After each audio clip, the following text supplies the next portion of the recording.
Hey everyone, it's Mike Andes, founder of Augusta Lawn Care. We have over 150 locations around the world and do over $50 million in annual revenue cutting grass. I'm going to be showing you a long extended version of a talk that I had, the founder of Dalton's Lawn Care. Do I just try and power through? Do I tweak? Do I actually retreat? We had him on the Turnaround Show. They've had several counts of theft, people stealing trucks, equipment. Okay, should we lock up the shovels? He's at that stage of the business where he needs to be out in the field, but he also seems to get sucked into the admin side of things. I pretty much have been that GM doing everything. So it's gonna be a really, really good conversation, I think, for anyone that has a business that does under $1 million in revenue and is trying to scale it and take it to the next level. Last week I was planning on doing a handful of changes, but I was like, I don't really want to stir everything around, have it be a mess and unorganized when you show up. So kind of stalled off on that to consult with you, see what your thoughts were and everything. Yeah, so like right now, is it still like, from a financial perspective, still like really like lean, the Yes. credit cards are bouncing still, stuff like that? Yep. Okay. I say, and I think it's largely due to just not having an insurance payout yet. 'Cause the 14 grand in the dump truck is still paid off. 2 grand on each of the vehicles for the catalytic converters. And that's pretty much most of what's still on the cards right now. And then all the shop security stuff. Each camera was $200, the lights, $84 posts. So yeah, I say, and then got steering wheel locks for everything. Slowly going to transition to all those proven industry locks, which are $300 a pop. We've got all their hidden shackle locks on this trailer, their heavy duty padlock. Dude, it's so bad when you're like afraid of being broken and everything. Yes. I'm like okay, should 4 we lock grand. up the shovels? I know, right? It's like, what, are they gonna steal the bullet edging? Yeah. So how much debt is total in the business now, like equipment and everything else?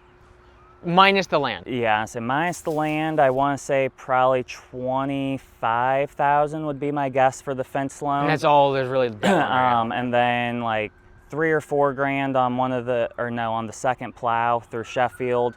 And then that's all of it, excluding the repurchase of equipment about a month ago, which was 6 grand. Because they stole all the hand tools. Yes. So yeah, all of that was repurchased. So 10 grand equipment, $25,000 loan on the fence stuff. Got it. Okay. And then yeah, everything else is paid off and bought for. Okay. What was so usually, so are we growing? Like, are we still going to do around 500,000? Do you think this year? Right now, yes. I say if not a little less, because Setback. Well, that and having lost Dylan, he was the one doing all of the landscaping. Project. So I say that's been kind of the reshift, is trying to get as many new mowing accounts right now. I just ran a $50 Facebook ad over the weekend, and last year we turned down or referred out roughly 80 mowing accounts throughout the year. So this year went from like 114 down to 90-ish, and now we're back up to 122.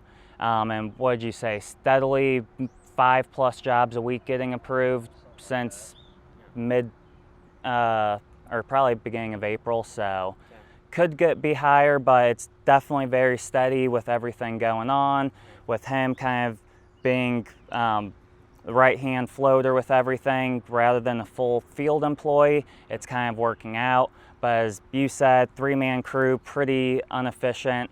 However, I do have a lot of very, very dense routes, so he's going to know our routes better, which days and everything are worth having 3 guys, but that was something I was talking to him about, is trying to split that, see what days are beneficial. And one of the admin's tasks is going and trying to pull all the mowing timesheets and putting it into a spreadsheet. If you're able to allow a CVS option, we greatly appreciate it. So yeah, so she's probably got like 4 or 5 hours invested so far and just putting that in a spreadsheet that we can compare. And I was hoping by at least middle of this week there'll be enough data to actually review, assess, figure out which days are worth it, or if no days are worth it. And then that's the other side, is kind of seeing with you what your thoughts were on the employee side. Real similar to one of the questions on your Saturday office hours. So I figured with you being here, I'll just kind of give you the more specifics and yeah, because at say 400, 500,000 annual revenue, the challenging part is having an office person, and then you're also out of the business in terms of generating revenue. Yeah. Like, well, so that was kind of where my question of like that GM versus office admin. Oh, okay, that was your question. Yeah. Oh, okay, okay, that makes sense. Okay, Yeah. got it. Because honestly, it's kind of prepping me for my approach and how to kind of work through everything with you today. Because I was under the intentions of somehow trying to get him into like a GM-ish role. But after it was the power washing partnership one, your turnaround that I watched, that you were like, you need to separate them. Like, that actually could potentially work better, I think, because he could handle the operations perfectly fine until we start getting into larger landscaping, particularly the hardscaping side. And then I'm already the sole salesperson outside of lawn mowing and then the maintenance stuff that I can't get to and he ends up doing. So that was kind of his winter tasks, was aiding in the co-pilot setup, creating some forms, try and create just a general system for how everything from an estimate that I handle and close all the way through giving him that knowledge, overseeing the project and everything.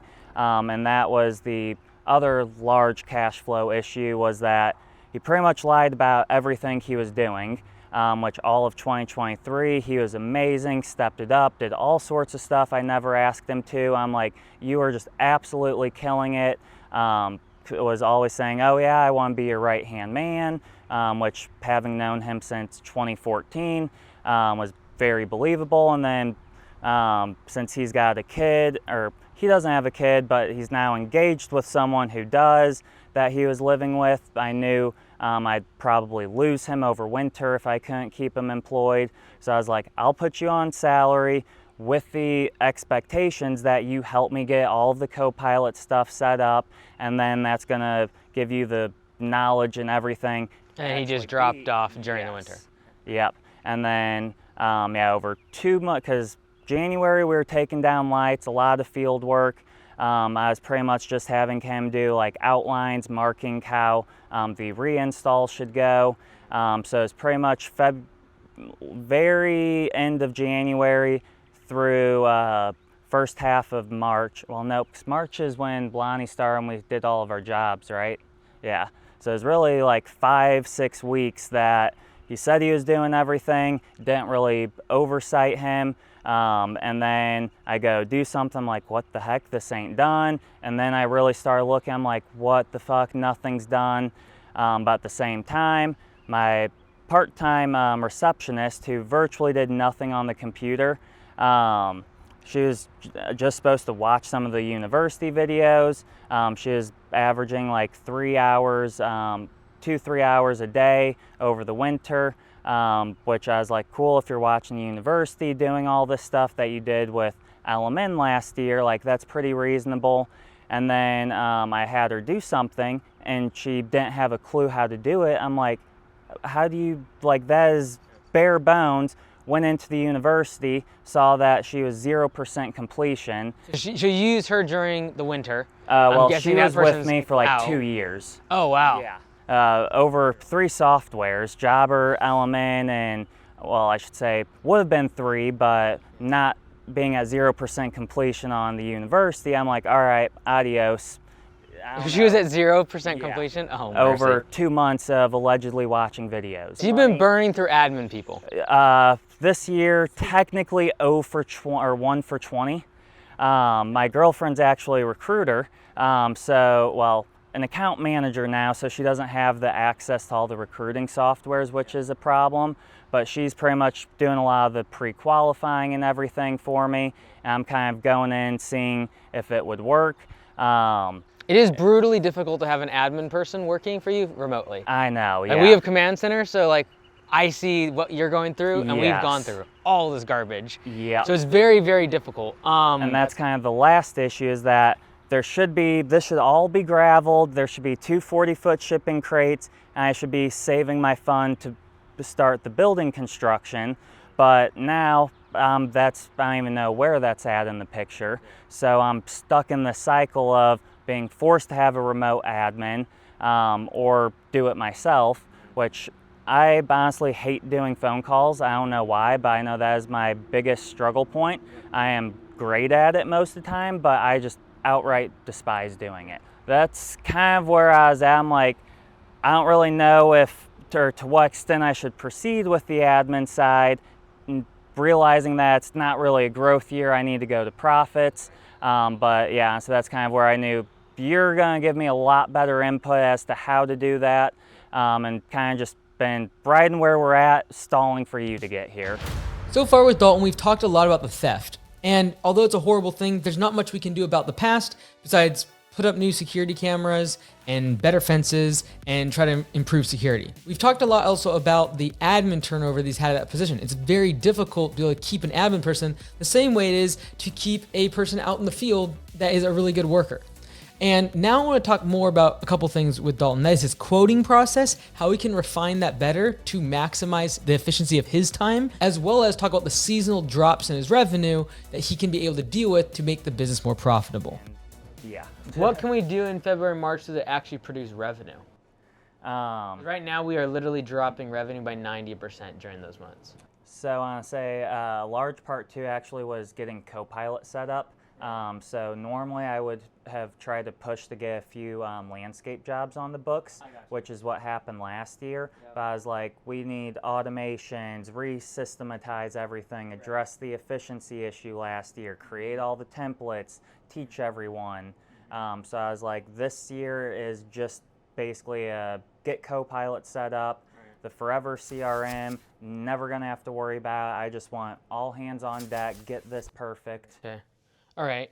Like honestly, 70,000 is not bad. If you were consistently doing 70 to 100,000 a month, that's when like having an admin person could make sense. And I think if there was someone there last year, we would be there. Because for 2 years, this would be the third year, my ability to send quotes out is one of the largest issues. I just it gets stretched too thin. I prioritize it to book out at least 2 weeks. But all of last year, I would say this list was down to here at all times. Are these people you need to get quotes to? Yes, yeah. This is basically my send list, the issued, and then the approved. The ones there on red are pretty much all plant warranties, which I know we can do, but I'm like, I don't want to go do all of our warranty work first until we start pulling some revenue in. The approved ones, the red ones, is that what you're saying? Yeah. So like Debbie Vassell, 1 butterfly bush swap. Jason Adler, 5 8-inch perennials and 1 shrub. Eddie Orth, 1 shrub. Jan Johnson, 3 shrubs, which our plant policy is they pay for the direct cost of the plant. We do everything else. So I'm still recuperating a little bit there, but like I don't want to just book out a whole day of losing money right now. The quotes that have come in and are pending, like are like ready to be sent, or someone's asked and you haven't got to them. So, how long are those from? Like how long ago? So I want to say Robert Pope got issued Friday. Mike Bongerio was Friday. Herzog was 417 and Elizabeth 412, but those were the ones where they've been with me for a while. They know what's going on, and we're like, hey, we're fine waiting a little bit. Herzog is the only one that is wanting something done ASAP, and that's mulch, which I emailed him yesterday and actually said, Josiah, that I'd have you give him a call probably after lunch or something today, and if all is good, we can book him for tomorrow.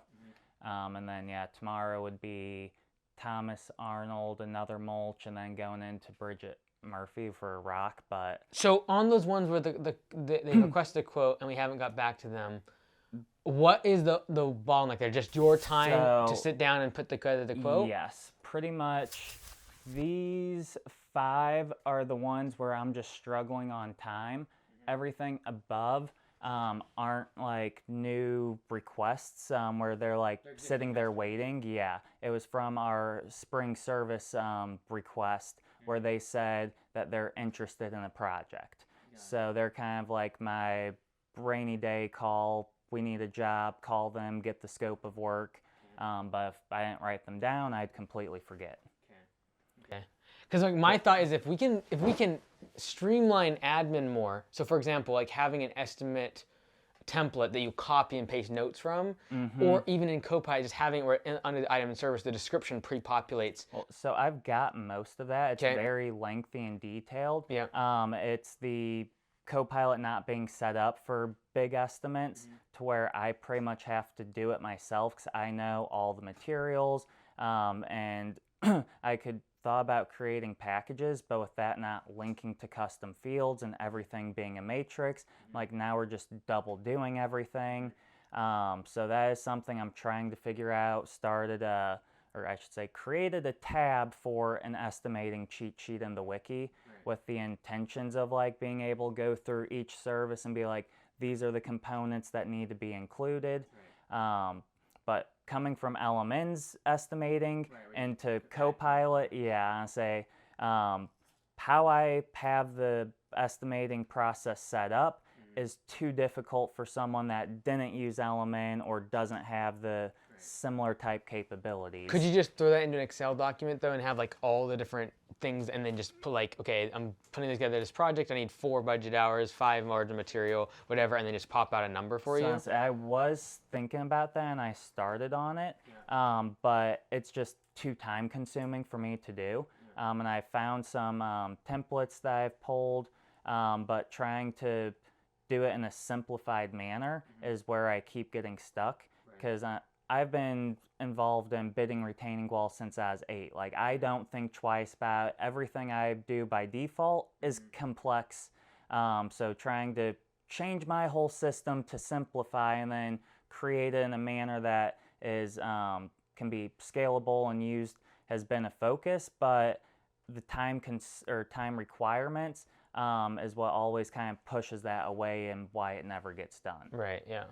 Because like really, as long as you know what materials are required in terms of like putting together a project or a retaining wall, for example, it's like we can usually get some sort of standard cost per linear foot or something that we can just standardize it way faster. So honestly, I started that way, but did transition over the years, actually largely due to Stanley Dirt Monkey. Yeah. Always saying that particularly hardscaping, price per square foot's lost formula. Right. So it's a good like kind of double check or reference. But yeah, so that's part of the reason I went to LMN was so I could break that habit and make sure that everything is allocated for and not overlooked. Right. Yeah, like even if you did the Excel spreadsheet where you're like, okay, like every single type of material, you know, site prep, rental of equipment, etc. So we still do that So I've got a giant material list. Okay. But yeah, so it's trying to figure out like how to incorporate it to where there's not 50 different things going on. Is it the rate matrix? Is that what they're... No, so that's just my cheat sheet for it. Got it. Try and find a... I'll just search it. So yeah, so I've got by all of our different locations, and then that's kind of our naming convention. So the mulches, soils, decorative rocks, edging. So I do have all of this here. In April, when you did 70,000, that was there a couple big projects in there, or you were collecting on some big projects? Collecting a lot. Got it. So I think our biggest job was 4,500 or something this year. Which last year, for reference, we had multiple 20,000, 30,000. So in comparison, very small, but I've came to the realization this year sub $10,000 jobs is what's That's where I think though, like simplifying this could be done to where you can do these quickly. Like that's where we did up to like $100,000 jobs, right? And it would take forever to get estimates out because you really do have to think the whole thing through. Every single aspect of site prep, equipment transport, like everything. Accessibility and how that affects it, who's going to be on the job. Which is usually going to be you, right? Usually you're going to get hauled out on that job. So part of the thing I did want to address is that I actually have a weekend warrior crew. To like do projects if needs be. They are absolutely phenomenal with hardscaping. They all have, if not currently work for, luxury pool install companies. Yep. So they're building pools they built Albert Pujols' pool, which had $100,000 plus landscape just around it. I mean, their minimum's $750,000. So the most complex hardscape job I could imagine is a cakewalk for them. Right. And they are all dying and itching to work this year.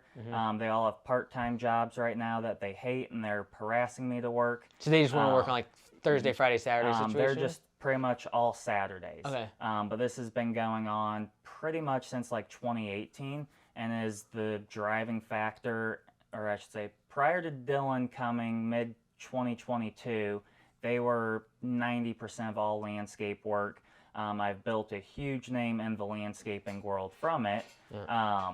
So that's kind of where the issue of like kind of really weeding that out, it hinders our reputation and what we're known for. But the accountant said, since I pay the weekend crew really well, but we can do 5 days of work in one day, that I'm basically losing all profits to get something done right away. So kind of defaulting back to that same system is going to upkeep the top line revenue, but pretty much doesn't add any profit. Right. So I was curious what your thoughts were on like how to go about doing that, if it's worth it or anything like that. Well, my only concern is if it's a distraction, right? So if it's taking all of your day to put together these estimates, and then we're doing the work, we're paying them so much, like just to keep them as the weekend warriors, that we don't actually make any profit. Yeah. Like, but all of our time and attention is spent on that instead of like optimizing the crew, training them correctly, making sure they're actually profitable and efficient. Being able to leverage Josiah outside of projects and inside, okay, let's do these $4,000 or $5,000 jobs super profitably.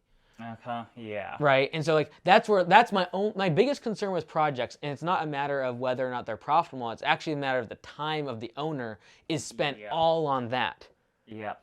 Because I do know I spend way too much time on it, but as a trade-off, I don't know the exact percentage, but I know my close ratio on big projects is exceptionally high.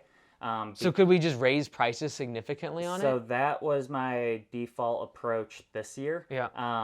But honestly, I've kind of been stumped at getting that far into it. But yeah, pretty much everything on here is a project of some sort. Most are actually front landscape jobs. But yeah, honestly, not all of them are on the list. That's not fully updated. But yeah, honestly, retaining walls, we are known for that somehow at this point. We get so many calls for it. Now, granted, I do blast that all over the socials because they're stellar jobs. Right. Like the wall out front was one that we did last year. So it's kind of a double-sided sword there where that's like a huge branding point. What I'm known for, actually, why I had that TV interview was somehow they found out about my landscape reputation. The mowing was part of it, but they hammered me on the landscaping. But part of it too is like whatever you're putting on your socials and on your website is what's going to be people are going to call you for, right? So like if you're putting a bunch of pictures of retaining walls, patios, etc., that is where your leads will come from. And like on your website, if it says landscaping and you see walls and trucks and excavators, that's the type of work you're going to get. And so it really just comes down to what do you want the business to look like. So yeah, last year that was the plan because Dylan was doing really good. That's where I'm the most passionate is doing these, not just like quick in and out landscapes. It's like the dream homes, the really detailed, super custom, and that's where the high close rate comes in. Because I'm not just going to say here are 4 wall options. It's going to say here's a material list. How do you want to do it? And I work very closely with them. But yeah, a huge time investment. And then that was where I wanted to grow this year, is pretty much have Josiah manage pretty much the natural mowing growth, being all-around floater. And then me, Dylan, and a new laborer would really scale the landscaping. But that's kind of where I'm like, I don't really know what to do now. I know the safe option is to kind of retreat the landscaping, go into profit mode, prioritize small cleanups, maintenance, probably even like $5,000 or below projects, and then just maximize profit. But then that kind of backtracks on all of last year's systems, growths, focus, and everything like that.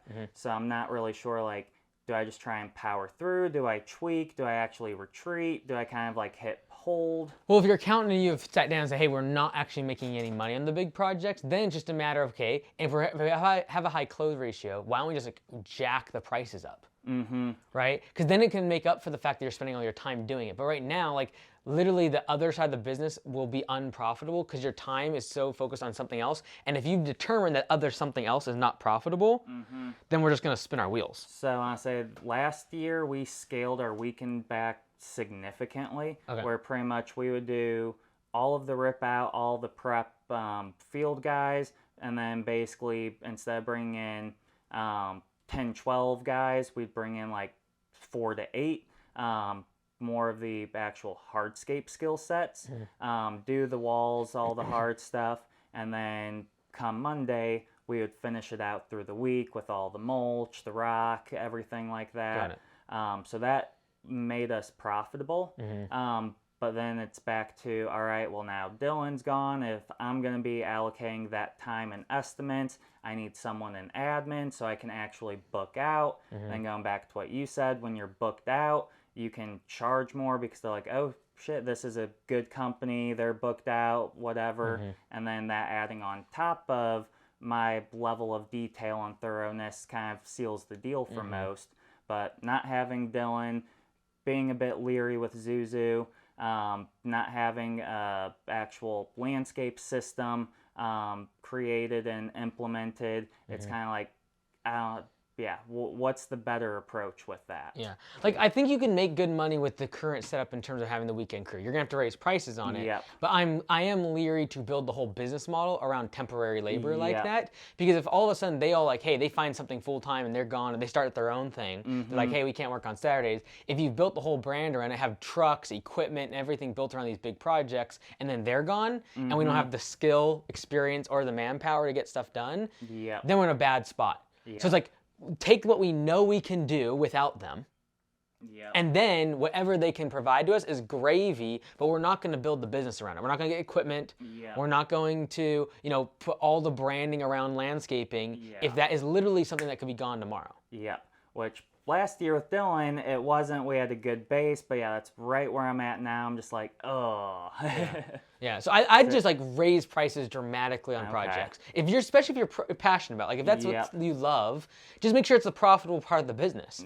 So that if you scale it and that's what you love, you actually make money. And then that extra money will be able to pay for someone like Josiah to be able to manage the mowing better. Because right now the mowing crew is like just kind of like side dish because you're spending so much of your time on the big projects. This year that's exactly what's happened. Last year honestly I felt it was more balanced than not, but this year that's exactly the rabbit hole we're going down, and I guess I'm aware of, but wasn't sure what to do from that point on. And so then it's a matter of, okay, can we, several things. Number one, raise prices dramatically on projects, the big ones. We know that first off, it's a temporary situation because we don't have the manpower, we're bringing this kind of temporary labor in. Secondly is, right now we're not profitable on it. And if your accountant's saying that, usually accountants are like pretty conservative. So like if he's saying like, hey, you're not making money because you're paying them so much to do this, jack the prices up. Your close ratio is really high. Then it's a matter of, well, if we're going to bring our close ratio down, we don't want to be spending a whole bunch of time on these estimates that we aren't going to close because we have raised prices. Because if your close ratio is going to drop from 80% to 40 or 50%, that means half the estimates we're doing, we are essentially spending time on and not getting any return. Then it might be, okay, well, why don't we charge for the estimate? I thought about that. And I kind of tweaked the approach to where now with the visit forms, I'll put all the info in. Admin's going to upload that into the custom fields, basically prep our build estimate that we do. And then if we don't hear an answer back, nothing ever gets done. I do that initial meeting, which I don't really think is avoidable. And then she has upwards of 15 minutes of data transfer and prep. I'm not putting in detailed descriptions or anything like that unless they engage. And then I've gotten at the point where I feel them out pretty well. If they're like, real detailed in their stuff, it's like, cool, they're passionate, they want this done. If it's like, oh, here's one name from each list you sent me, it's like, okay, you're going on the back of the list. Yeah. Well, and too, like if you charge for it, you'll immediately kick out half the people that are tire kickers. Yep, yeah. Right? So I would feel much better about saying, yes, spend all the time on these project estimates and project proposals if you're making $300 on every single one. Yeah. Right? Hey, there's a non-refundable deposit. If you accept the job, it'll go towards the project, but it's non-refundable otherwise. I think you cut the amount of estimates down massively, so you save a bunch of time on tire kickers. Yeah.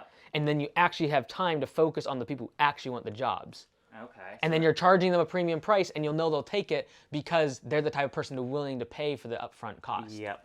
How do you recommend like figuring out where that line in qualifying and charging for is? Because like they're just wanting a couple $1,000 front yard redo. I don't really need to pre-qualify. It's 80% of their estimate is measurements and numbers and plant selection.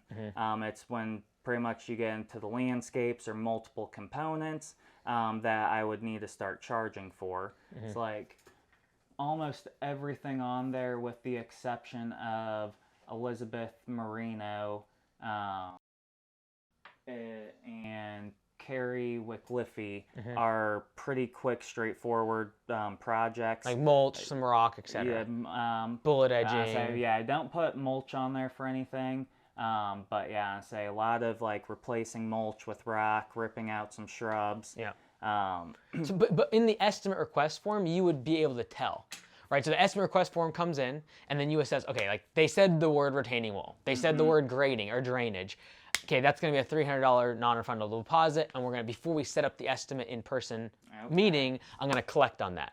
Okay, so you're basically selecting certain services or components of services that would fall under the charge for an estimate. And it could literally just be like, if you need to show up, I'm going to have to charge the fee. Okay. If you could just be like, hey, it's a drive-by, we want to take all the mulch out and put rock sense, in. yeah. Great, immediately I'm going to be charging if it's not that. Yeah, that's a good angle, because I literally just explained that last week, like what the difference in when I need to meet versus when a drive-by is acceptable, so I like that. You could even just say, like, if I have to show up and have an in-person meeting, we're charging a fee. Yep. So even if it is a $2,000 job, but they're like, I want to meet you, you know how it is. Yep, Someone that's like that, they're going to be a little more work. So Yep. let's get the fee from them, and then that means they're serious, and then we'll do the meeting. But right now, you're spending an hour, 2 hours talking to this person, then spending, it's sitting there for a week, and then you're spending 3 hours putting it together. Like, we need to recoup that cost. Yeah, because honestly, almost everything on there is prepped. It's just waiting for them to respond. So that's kind of why I really love the custom fields, but would love if it can pair with estimates. So now I'm not paying the admin for that transfer. It's get the measurements, put it in, and then we're just waiting until customer engages. Right. Then so like, so raising prices on the big jobs, that'll help a little bit. Yeah. Collecting a fee on projects that require an in-person estimate and a meeting, that'll also help because it'll reduce the number of leads that come in for that and retain your close ratio even with the higher prices because the type of person that's going to pay the initial fee is going to close much at a higher rate. So you're going to stop wasting time on someone's like, I want this retaining wall. They're like $10,000 budget, right? You're like, no, I think 40 grand. Yeah. Right? So you can kick them all out, save yourself time. And the whole reason I think we should do that is because like right now, if I just look at gross revenue of 500,000, we cannot afford a admin person, you being out in the field or out of the field, and then considering even having someone like Josiah being able to do things throughout the day that are not revenue producing. Like it's just too much overhead. Yep, exactly. And so it's like, how can we simplify right now all aspects of the business to be able to not need that much admin time? Yeah. Right? So it's like, okay, we can reduce the number of quotes, so you have to spend less time putting stuff together. Yeah. We can, then it's a matter of like, I truly believe, based upon the 1 out of 20 situation you talked to me about, the an admin person might be, and you already have like a couple weeks into it, red flags. Yeah. Like, do we need to go through this spring rush into summer, and we're just kind of like, oh, they're doing something, so that's fine. So I will say that I am definitely out of my, I guess, comfort zone and area of expertise trying to train admin role. Yeah. Because it's just always been part of what I did. I've never had any training. Right. And everything is just natural. I don't think about it. Yeah. So trying to step back, what does she need to know? And like all these connections that like I look at something and I immediately know, oh, ABC needs to be done. Doesn't happen. So honestly, I don't want to, I guess at this point, any issues that arise, I would say is at least 50% from me. And that's what I'm aware of, but I don't really know how to improve remote office training. If it was in person, it's completely different.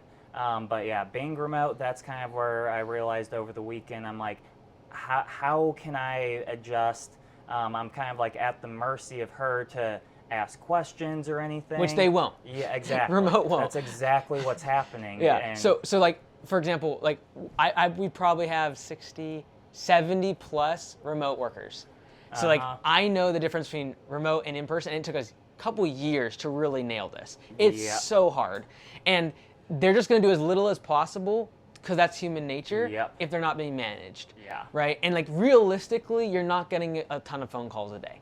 No. Realistically, there's not a lot of emails. I even, since Lisa, the last one, now regularly check, and that is actually part of what I went and logged to walk through her this week with is like, okay, so T-Mobile shows that you've got 47 minutes on the phone this day. I've got 3 hours for these tasks. What happened the rest? Because I did address, and she's like, well, honestly, and I would probably do the same thing where you don't want to constantly clock in, clock out 24/7. So it's a matter of like tracking that time, but also not kind of screwing her to clock in and out 100 times a day. Yeah, because like right now, when we look at the admin and you have it on your thing, how much it's costing you every month, it's like $6,000 to $7,000 a month just for her, etc. That doesn't include your time, by the way. Like you're spending most of your time on admin. And so at a $500,000 business, which last year I will say was not the case, but that's the issue. I think you're spending more time managing her than just doing the work yourself. So that's kind of why I was starting to question having done it before.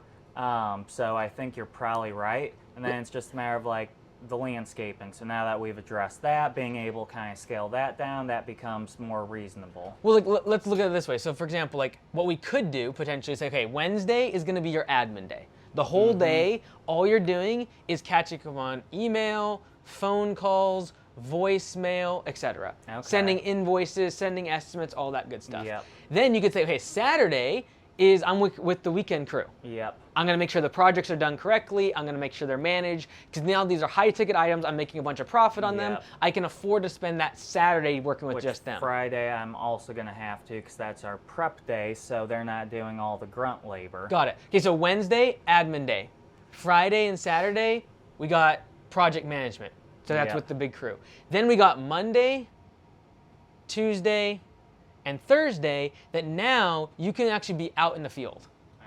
Managing the team, making sure they're trained up correctly, like not just like delegating and like just blindly hoping that they do decently, right? Because like right now you already know that 2 of your team members are weak enough to where you'd probably let them go if it wasn't for all the other stuff that's happening. So the one is Sean. He's the longest lasting employee, but it's like what'd you say? Just like the effort and all around care isn't there most of the time. He knows what to do. He's just freaky. Yeah. Sometimes good, sometimes bad. But then sometimes he's right on point, and other times, you know. And just are you mostly managing the mowing crew right now then? Like where they're at, what jobs they're supposed to be doing? Okay, got it. I'm watching them right now. Got it. That's great. Okay, cool. So then it's just a matter of like. The key thing with him I want was anything kind of mowing related and then like hierarchy wise. With everything, because I say he does have a new guy starting possibly end of this week or next week that has 10-ish years mowing experience again like him, and then Lonnie's another guy. So between the 3 of them, you're guessing roughly 40 years mowing experience. So that we kind of. That's when I tear it down at like, okay, at $500,000, if you're spending really most of your day, because you're not really doing any field work right now, right? No, I'll say it's basically one full-timer plus a part-time office admin at $500,000. We just can't make money. Yep. Like it's just too much, and you're the most valuable person. Yeah. Like if your time's worth $100 an hour, and we're doing estimates for free, we're not doing any actual work out in the field, and then you Yeah. got this admin person that you're paying a few $1,000s a month for. Yeah, I say so. Jill's office is actually the several thousand a month you saw. Got it.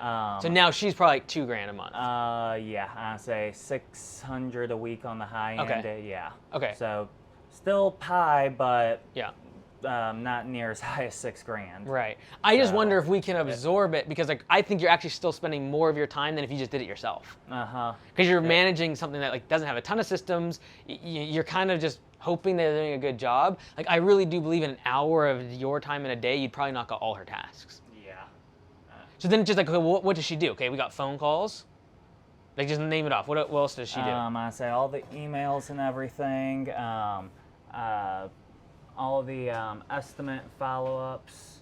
Right now I've got her doing a lot of our data entry stuff, updating all of our tags and everything, so we can actually utilize the mass marketing and everything.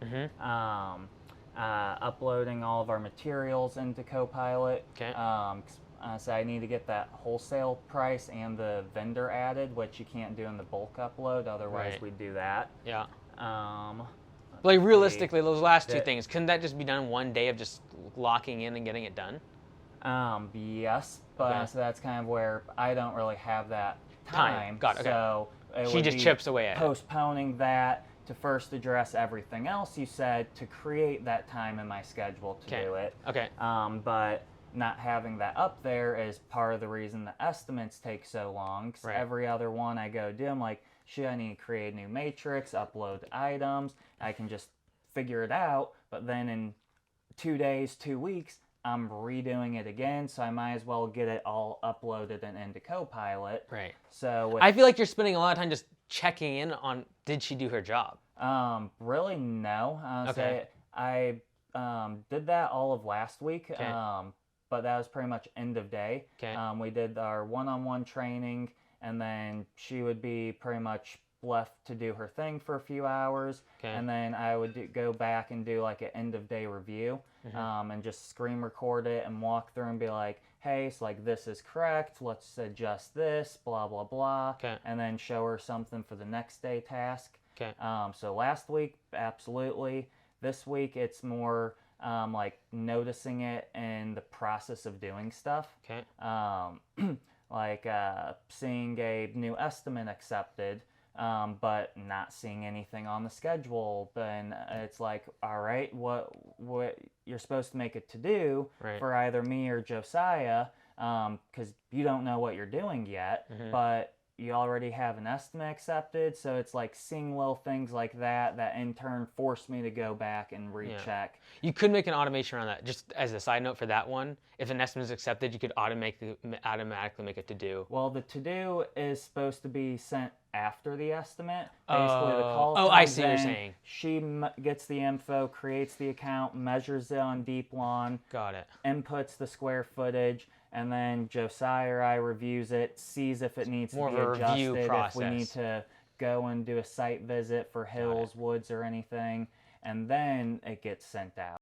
Got it. Okay. So thankfully the one she sent out was spot on. It was perfectly flat cookie cake yard, but any other one she would have done would have been accepted potentially $5, $7, $8 under because it's hills or whatever. That didn't get a site review. Yes. Okay. Okay.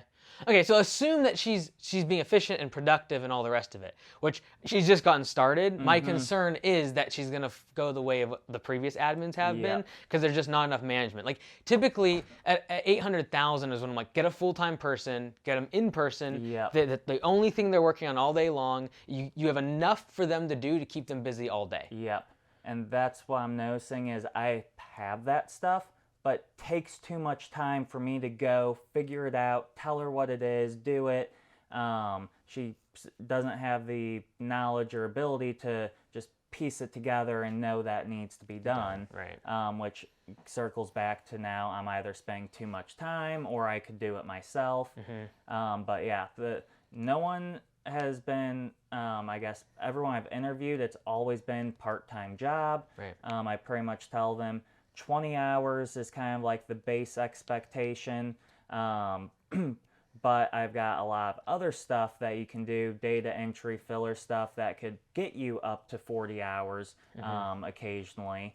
So that was my hope and goal. But yeah, that's kind of where I need to see what happened with her last week. I made some comments, but this week I need to review, like, what are you expecting hourly? What are you doing over the blogged 45 hours from 8 to 5 every day? I can't afford you and I'm not paying you that. Yeah. And it's kind of, I guess I need that review to make any decisions on if it needs to go or if she is fine with the like 10 to 20 hours, basically just help get that initial influx and kind of create to-dos and stuff. Because my issue, the whole reason I hired Lisa a while ago was that I struggle trying to split like being in the field and on the phone. Like if I'm on a job, especially if it's rainy or muddy, if I'm covered in mud, I'm not answering the phone. I'm not climbing in my truck, getting everything muddy. It's all happening at the end of the day. But then once I get home, eat, shower, I've got maybe 2 hours of call time before it's 7, 8 o'clock and I can't call anymore. So then I email them, and then I might get a couple of people in the morning, but then I'm back to getting muddy. And special with mowing and spring services, the first call, first estimate is what's getting the job. Yeah, 100%. Like, I think if you're going to actually try to go that way where you absorb her work and just get done yourself, it's a matter of looking at every single one of these tasks and say, how can I just create a system around it? So for example, the phone calls, okay, which ones need to be addressed right away? Probably emergency customer service stuff, right? Does a lead need to be today? Well, in the perfect world, yes, but it doesn't need to be done in the next 5 minutes. Like, do I need to pick up the phone? No. I could have it like push 1 for customer service, press 2 for sales. The sales one goes to like, hey, leave a message and within 24 hours, we'll have an estimate to you. How do you set that up? Is that like a software I need? Or what phone service do you have now? T-Mobile. And is it like just a cell phone number, basically? Yeah. Yeah, so you probably could contact them and just be like, hey, I want to create a VoIP, VoIP, like phone thing, where it's voice over IP, so where it's basically going to split people based on customer service versus sales.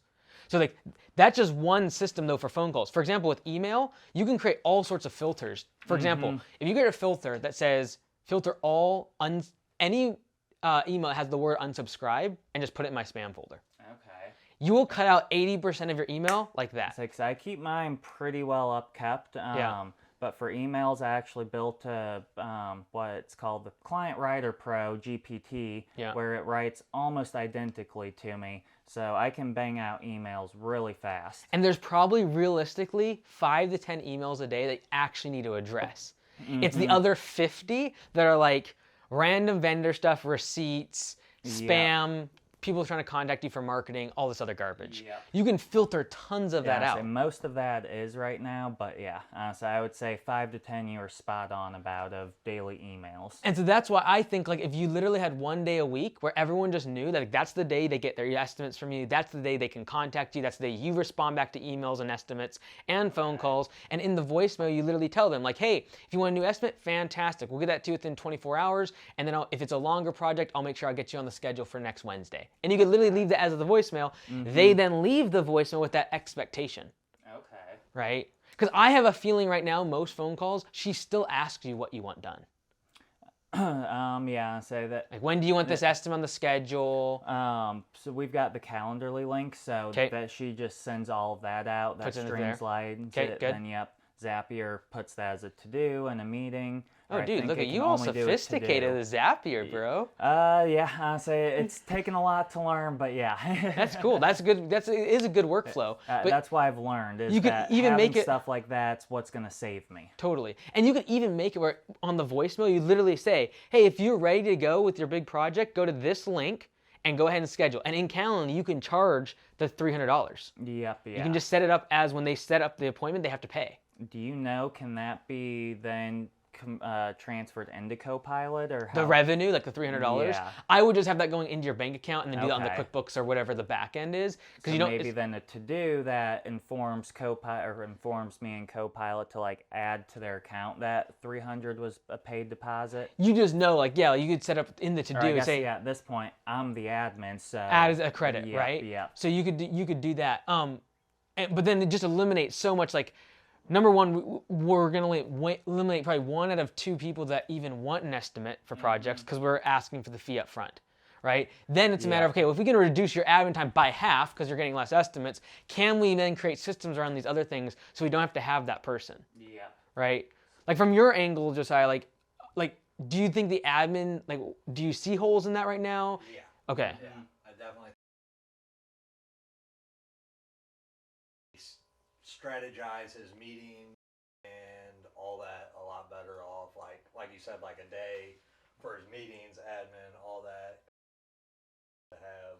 Because I feel like you're kind of already doing a little bit admin too on the mowing side, like I do scheduling a and all. little bit, Yeah. So, Okay. So that was gonna I'm everywhere. be doing my it. question. Yeah, is like following through with this. What is that change in like field guys, his role and everything? If I'm doing, I think I'll need 2 days admin. So let's just say that. So then, are we now trying to push more of like the small end projects that Josiah's doing, or is it now looking into getting rid of the 2 underperformers and keeping Pam, Lonnie, and Jason that have 40 years combined experience? How's that all affect it and everything? The big thing is, like, I believe when you take a crew of, say, 5 and you take out the 2 lowest performers, the other 3 get just as much work done. Yep. They move faster. They don't have to have 3 guys in one truck. You put 1 or 2, and all of a sudden, instead of getting 25 jobs done with a crew of 3, they get 20 done with a crew of 2. Yep. And so, you know, in my opinion, like, I would say that Josiah could probably take the entire mowing everything, including even like now, do you handle estimates at all for mowing? Yeah. Like, I just say all mowing is all relegated to him. That's what, yeah, we're basically prepping, doing the computer stuff, because, correct me if I'm wrong, but the computer side's definitely your biggest struggle point between, That just depends on what it is, really. Yeah. I mean, once I learn it, it's. yeah, Just but reps, yeah, I'd yeah. say, yeah, you're not like me where you can see something, it's like, this, you actually like, Right. yeah, No, but like I'm more on a schedule now to where I know what my tasks are Yeah. on Right. the computer. So if we know, okay, all mowing is being handled by him. Yeah. Everything that rhymes with mowing, from a lead coming in to the time that they're paying invoices, like, that's his responsibility, right? Callbacks, training the crew, like, it is his responsibility. It's his responsibility at the end of the week to say, okay, what's our efficiency score? Right? Budget hours divided by clocked hours. I happen to believe that if you take 5 guys that are currently working 200 hours a week in terms of clocked, I believe if you take that down to 3 guys and they're working 140 or 150 hours in the week, I believe you get all the same amount of budget hours done. Immediately increasing your efficiency score by 20 to 30%. So that's pretty much right in line with what I was looking and thinking. So I actually printed out this. When you said you guys are all trying to pause and screenshot, yep, that was me. Well, I screen recorded it, but yeah, I thought that would be a good approach. Yep. For And then it. it's handed off to him. It's like, hey, Yep. he hires his crew, he puts them through training, he tracks their efficiency score. Like, I genuinely believe if you went from 5 to 3 guys, everyone would work a few more hours in the week, and you get all the same work done, and your efficiency score would probably go from 50% to 75%, like that. Yep. So that is perfectly in line with what I was thinking and wanting. So then what does his weekly schedule then look like? If he's doing all of that, but also all the repairs and stuff, how hopefully repairs decrease, but repairs and maintenance, how long a week would you say you've been doing that for? All the mowers, the trimmers, like making sure that It's not too. So I didn't think it was too time consuming, but there's something that needs to be done what feels like every day. What we could even think about is, like, okay, if the first hour of his day is maintenance and prep, the last hour of his day is estimates and scheduling, right? With a crew of 3 guys, I think that's doable. right? Yeah. So if there's a mow that needs redone, blades need done in the morning, whatever, great. If there's 1 or 2 leads that came in the day, he's got to go drive by them, knock those out at the end of the day, and then schedule and dispatch everyone before he finishes up. That's Yeah. pretty much my schedule. Yeah. Right now. Right? Yeah, I just want to make sure that I'll you do- didn't I'll end do up the- getting overloaded. I'll do the maintenance in the morning.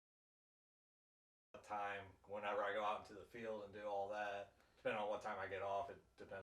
Go drive by a property or go home and on the computer. But you feel overall like admin is just like we're over-indexing on how much time is spent on that. Yes. Okay. Yes, definitely. And do you think that is a matter of like we just are? Because I mean, we got what do we that Don't do any revenue that, producing. that aren't really putting any revenue. Right. So. And so if he's not going to go in the field, you think he could probably take on all the admin tasks himself? Oh yeah, I know. Like so, he's got the most hardscape experience. So That was Like, the yeah. focus of getting an admin. So I'm now 20% admin, 20% sales, 60% hardscape Right. in the field. yeah, Right. So anytime he's in the field, that's the bank to me. Got it. In my head. Yep. So, So then why don't we do this? Friday and Saturday, it's money in the bank. It's about project management, right? Yep. Let's do Monday and Wednesday, full admin days. Yep. But we're going to require now people to pay for an estimate if they're doing a big project, which would cut that in a massive amount of admin time so you can fit it all in on Monday and Wednesday. Yeah. Tuesday and Thursday is like really, ideally you're able to get work done, like actually in the field and produce revenue by just creating systems. I think at first you're still going to be stuck doing admin stuff, Yep. but I think every one of these tasks that currently are reactive, like phone rings, I must answer, can be created systems around to where you don't have to react right away. You set Yep. the expectation for the customer. If you want a new job, within 24 hours, we'll get back to you, Yeah. right? And then they give us X, Y, and Z. Give us your name, phone number, address, and a scope of work that you want for their project. Based upon that scope of work, you know, am I going to be emailing them a link to Calendly? Or am I just going to be driving by their property and sending them a quote in the mail on next Monday or Wednesday? Okay. So then where would you say in my admin, or I guess how much weight should creating systems hold? Because I would say like the phone calls, getting that voice over IP, gonna take some time. Getting the lead forms that really streamline everything, integrate with Zapier, takes some time. So that's where I'm constantly like getting all these ideas, kind of prepping it so I know later that this is what I want to do and everything. Should I now try and prioritize that or make that my Tuesday focus? Is Tuesdays like systems and whatnot, trying to streamline forward thinking? Honestly, I think you're overthinking it. Okay. Okay? 'Cause- You're nodding. Does he just generally kind of think overthinking is a thing? Yeah, I'm an overthinker on Okay. everything. Yeah. Okay, great. So we're on Yeah. the same page. Yeah. I don't no, like saying that. It That's feels a like. universal fact. Okay. Everyone, my parents, girlfriend, everyone will agree. Yes. When's your birthday? Huh? When's your birthday? July. Okay, all right. Yeah. Okay, I'm in September. I overthink stuff too. Yeah. So this is the thing. You're overthinking it. Here's why. In 1 hour, we could figure out the VoIP thing. Grasshopper would literally allow you to have a phone number and you split it to your existing phone line and wouldn't have to change anything with T-Mobile. Okay. Right? And you literally just exist there in order to be able to split phone calls based upon sales and customer service. Right? Okay. And you could even have press 3 if this is an emergency and then it actually rings on your phone. Okay. Yeah. Most people, 1 out of what? 20 people maybe it's an emergency and you actually need to pick up the phone when you're out doing something. Yeah. Right? Or they leave a voicemail and you do have to react right away. But most of the time it's like, I want a big project. Or like, can they skip next week's service? Or I'm wanting to pay my invoice. Or I have a question about my estimate. Those are things you can get to later in the day. Yeah. Yeah. Right? And so instead of saying, okay, here's the 50 systems I need to create to make this better, just be like, okay, I know I'm going to let her go. And immediately you're going to find out where all the bottlenecks are. Like, Yep. okay, the phone calls, I can't actually be picking up 5 of them in a day. It's too reactive. Okay, great. I'm going to create the VoIP thing. It is literally a 1 hour operation. Okay. Right? And then it's a matter of like, okay, data entry. Like for example, I agree there's a ton of products you're wanting to create a spreadsheet Yeah. on. That is a 1 day I'm going to lock in and just do this. Okay. So And- usually right now it's like 10 o'clock, I've got energy, but brain's toast, let me start uploading. And you do 20 or 30 minutes, Yep. and then 20 or 30 the next day. And then Yep. and this is why you're having someone like an admin being like, over the next few weeks, check out Copilot University. When I know if you just said, I'm going to lock you this table and you're going to watch every video, it'll take 2 to 3 days max. Yeah. And so I really do believe, even though if you wanted to list all the things that, hey, these are the things that have to be done, then it's a matter of, okay, how long will this take if I sit down and just do it? Literally in 20 minutes, I could have you set up on Grasshopper. Okay. Right? Let's say it's an hour though. Yeah. Right? It is literally go in there, create the routing for sales, customer service, and emergencies. Where do they go? Okay, well, number 2 is customer service. That's going to go to the business line. Number 3 is emergencies. It's going to go to my cell phone. The customer's not going to see it though, because they're just calling the same one number at the top. Right? Okay, And sales, I'm going to have a voicemail. It doesn't even ring. It's simply going to be, thank you so much. We'd love to do service with your property. If you have a big project or anything like that, you just walk right through the line. Give them the option to, hey, on the website too, go get an instant quote for lawn mowing. Exactly. Hey, if this is mowing, you can go to our site and get an immediate quote, or within 24 hours, we'll get back to you. If this is a big project, give us the scope of work, your name and address. We'll get back to you within 24 hours. And then that gives you 24 hours to be able to send a link in Calendly that's going to charge them if it's a big project. Would you say it's worth adding Calendly to the website, or keeping that like us being able to kind of filter, assess, and then send it, or with the deposit requirement, they kind of weed themselves out on the website? This is the part where you're going to overthink a little bit, but I like where your head's at. Because what I like is, like, on the form, you say choose what services you want, and they click something like retaining wall, and you have it. Then it says, okay, here's the Calendly link, and you know you're going to charge for it. Okay. That's down the road, though. I don't want to say that because I literally know that will be a month-long project. I was just thinking, with the calendar. Don't worry about it. Okay. Have the form. You know within 24 hours, you're going to look at the scope of work and determine whether or not you're emailing them a link to Calendly to pay and schedule an appointment, or is this something I can literally drive by tomorrow, Monday or Wednesday, and knock this out in 10 seconds? Okay. Because I do have a real good subcontract company for all the big stuff. So I say I'll just prepare them, be like, hey, anything for sure 10K or over, anything real complex, just heads up, you're getting all my bleeds and everything. But you still did the estimate? Is that? No, I said, but I just you just hand it right off. 5% or $500. So let's say someone schedules a Calendly, pays you $300, you just still would hand that lead over to those people? Pretty much, yeah. And that would be the only restraint on putting it on the website, is that I can't pre-qualify them. Well, the $300 alone will pre-qualify people. Yeah, but I say, like, if that's something for them or whatever, or to refer out, 'cause mostly this year, all of the retaining walls and everything are existing customers calling. Got it. So I'm like, I'm definitely meeting with them. And in the past, I've always tried to work it out to where, like, well, they're my customers. I like to keep it simple. Basically, just subcontract them. And then we'll do, like, the mulch or rock and the plantings after they come in and build the wall. So is that the majority of your project, though? You still have a presence on the property? Yeah, so on the larger end, that's what the focus was going to be this year, and 3 that I've sent out to them is just saying, hey, like, I just need you to come in, build the 6-foot wall. I'm not messing with permits. I don't have the guys right now, or I'm going to do the rip out and the French drain. You come in, do the concrete pour and the cleanup and everything. Right. But the customer's still thinking Dalton's lawn and landscaping. You're getting the invoicing, all the rest. I'm their contractor for most of them, unless it's just pretty much new customers is when I'm saying, here's my buddy Brett at Lawn Systems. He'll take care of you. This is outside our wheelhouse. Right. Yeah. Yeah, like, I think in general, I'd run this, if I was you, is like, run things by Josiah when you think you're overthinking something. Because if he can't understand it, I think we nix it. Okay. Because we're running a $500,000 business, and you have the brain of a $4 million company. Exactly. Yeah.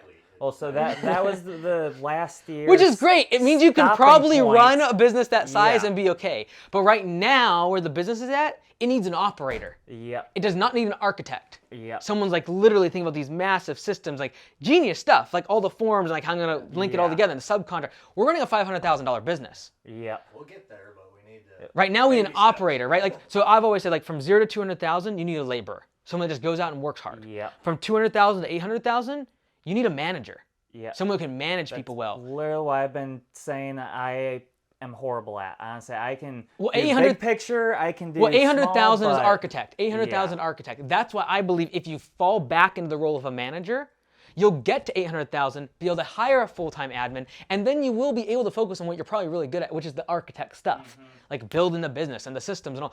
We're just not there. Yep.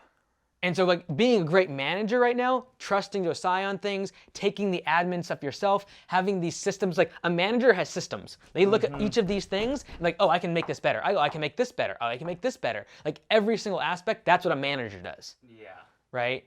And I know it's like, man, I thought this year was the year to jump to that.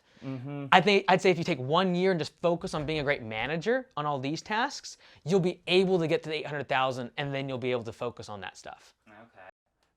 Yeah, I'd say that was where I felt last year I kind of capped that, was that none of those systems were created. Right. So that was the winter focus. So then I guess forward thinking, if we kind of do that same approach, kind of push back the systems and just try and focus great manager, refining all of that, then what can I do to avoid this being a repeat? Hopefully, obviously, the theft isn't an issue next year, but... Knowing that as the business grows, your role will change. Yep. So if someone's stuck at being a laborer, they'll never get out of the field. They'll never go out and do focus on estimates. And then the business will stall up against 300,000-400,000.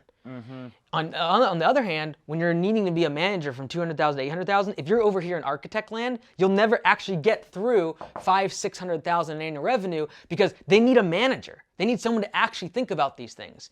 And no admin person is going to actually create those systems for you. Okay. Right? Unless you're paying someone gobs of money. Yeah. But like, this is going to require a manager to step in and take all the skills you have around creating systems on these operational tasks. Okay. That will get you to 800,000, and at that point, you'll hire a great admin person to cover your butt there so you can focus on architecting the business. Okay. So if I've got 65 grand for admin, I have my mom, who's probably the best admin anyone could ask for. Fantastic. But yeah, I have to be able to match 65K with benefits. Let's go. We can do that 800,000, knowing now you got a superstar in the admin that probably unlocks you to 1.2 or 1.3 million. Uh-huh. Yeah, so, well, her company's doing 20 million plus, and she's the backbone. She'll step in and perfect all this stuff behind you. Yep. But I need some baseline to get us there. Yep. And that's where I know it ceased to exist last year. Yeah, and a lot of times it's like, well, I want to be working on the business. I want to be an architect. Great, you will be. Just if you do it out of order, the business will get messed up. Yep, and that's what's happening. And so you're overthinking like the architecture of the, it's like, no, we just need to move the rock. We don't need to think about a crane and all this other like very architectural stuff. Like just focus on moving the rock. Yep. So then with phone calls, then that system up until hiring my mom or someone is that we're going to split it three ways. Yep. Yep. The VoIP to be able to do the customer service calls, sales, and emergencies. Right? Most customers are self-aware enough. They know you enough to like, is this an emergency? Yes. And if it does, it goes right to your phone. So now you're not worried about like, what if there is an emergency? Yep. Right? Okay, email. We're going to create all sorts of filters to be able to block out sales stuff, people trying to spam us, all that. And we're going to try to get to the 5 or 10 emails that we can answer in 30 minutes at the end of the day. That's exciting. Also have my mom assist with that as well. She'll knock it out in 20 minutes at the end of the day. Like literally at 500,000, you're 5 to 10 emails. Yep. You do not need someone watching the email inbox for 4 or 5 hours a day. No, yeah. Right? Honestly, the problem with her doing that is just not knowing policies or anything, which is large part why I made the GPT. So you can literally just paste in the customer answer. It'll either give you the policy that you can word yourself, or say, give me a response using our policies. And I love the fact you have the GPT thing. Yeah. Again, that is an architect's brain. When we're talking about 5 to 10 emails a day, you can do this in 5 seconds. Yeah. It takes you more time to copy and paste it than just like knock out one liner to the customer. Yeah. And so you're really good at the architect side. I think you're gonna crush it once you grow a little bit more, but we're gonna struggle to get past where we're at now if you don't just come back, okay, I'm just gonna like, there's 5 or 10 emails. I will knock these out in literally 15 minutes.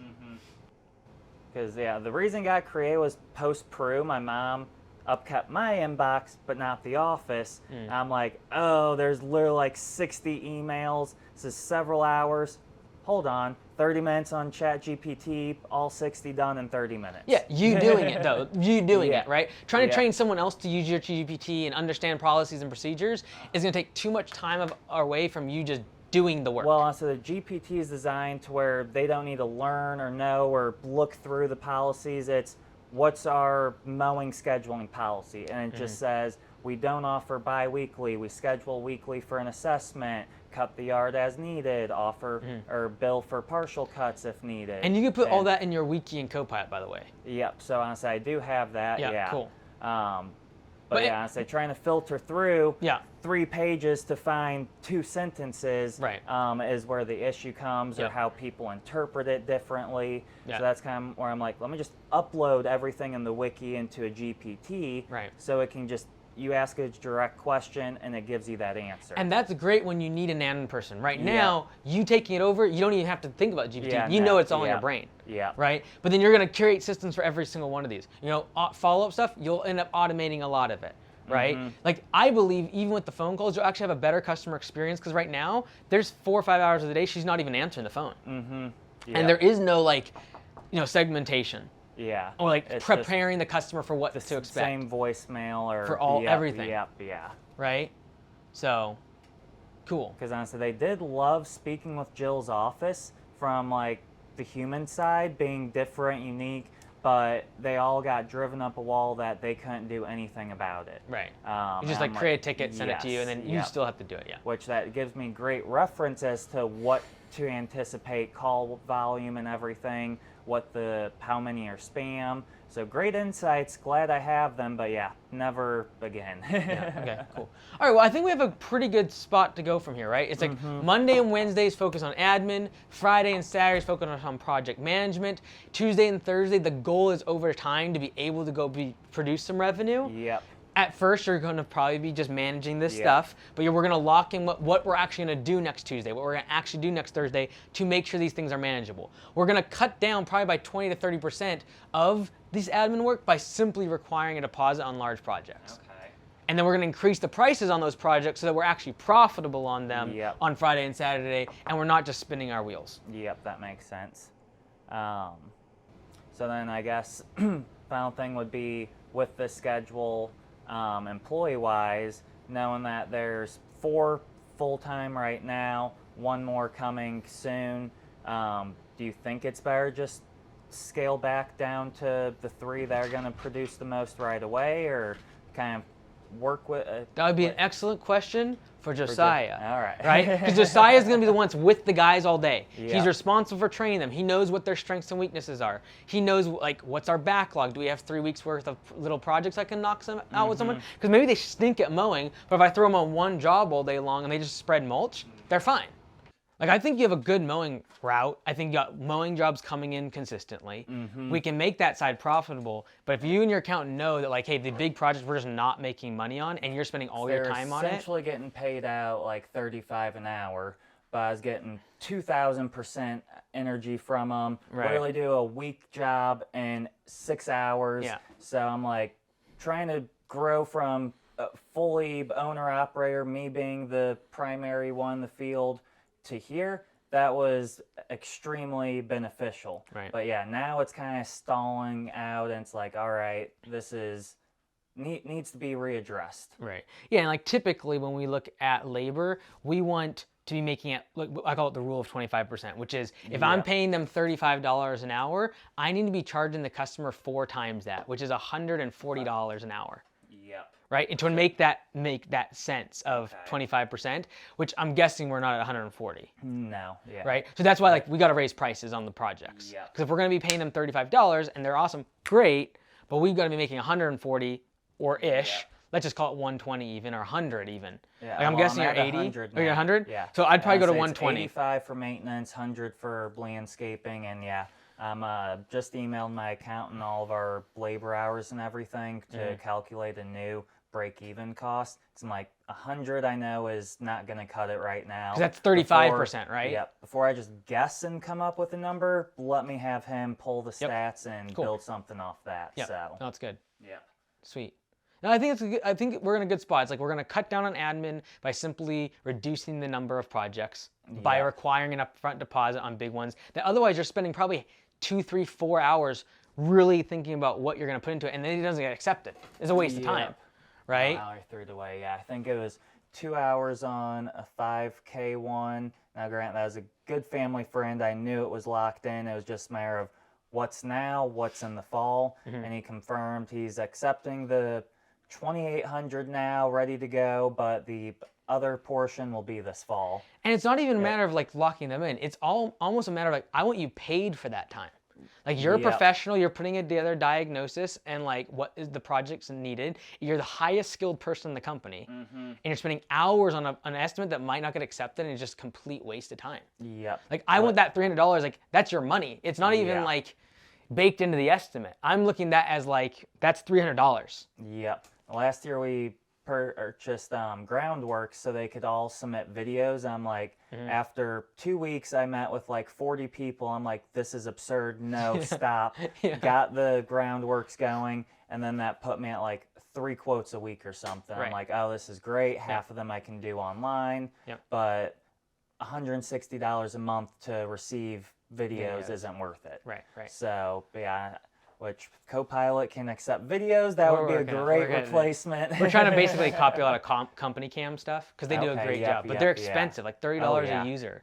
So we had that for holiday lights, 3 months, and I canceled them real fast. Yeah, but they're good for the 3 months. Yeah, they're good. So, okay, cool. I think we got a good plan. Yep. Like, I really do believe you would, even if today without changing stuff in the admin, if you just did the admin work, you get done so much faster than even just managing her. Yeah. And I think right now there's a lot of actual customer service-wise not good things happening because she's only working 4 or 5 hours a day. Yeah, and at the time I was still set on, all right, we're doing landscaping like last year. Yeah. And then, at the time of making the video for this, that was the mindset and belief. And then the last 2-3 weeks, I'm like, okay, I think this isn't going to work. If someone can't watch Copilot University in a matter of 2 or 3 days, and it's like taking weeks to kind of like chip away at it. Yeah, I'd say 60%, which I did give her like a list. I'm like, I don't want you to watch everything. Right. All the settings are set up. The imports are irrelevant. Yep. So I basically gave her a list, didn't compare it, but I do know some were missing. She watched all of the import videos. I'm like, like that's not what you need from an admin person. An admin person needs to be so dialed on like systems. They need to be like, hey, I think this could be done better. Like if they're not actively making my admin better within the first few weeks and coming up with ideas, like just do it yourself. Yep, that's where I'm at. I'm like, the first few days you did great. I didn't expect you to like work through the entire process, but after that's kind of like the highest jump out aspect that's happened all of last week. And then any new initiatives, any new ideas you have, run it by Josiah. Be like, hey, does this make sense to you? And if he's like, that sounds complicated, don't do it. Yeah. That should be like the filter, right? Because right now I do believe like everything we've talked about, you can systematize this by 50% within a matter of a few hours. You can also systematize it to 80%.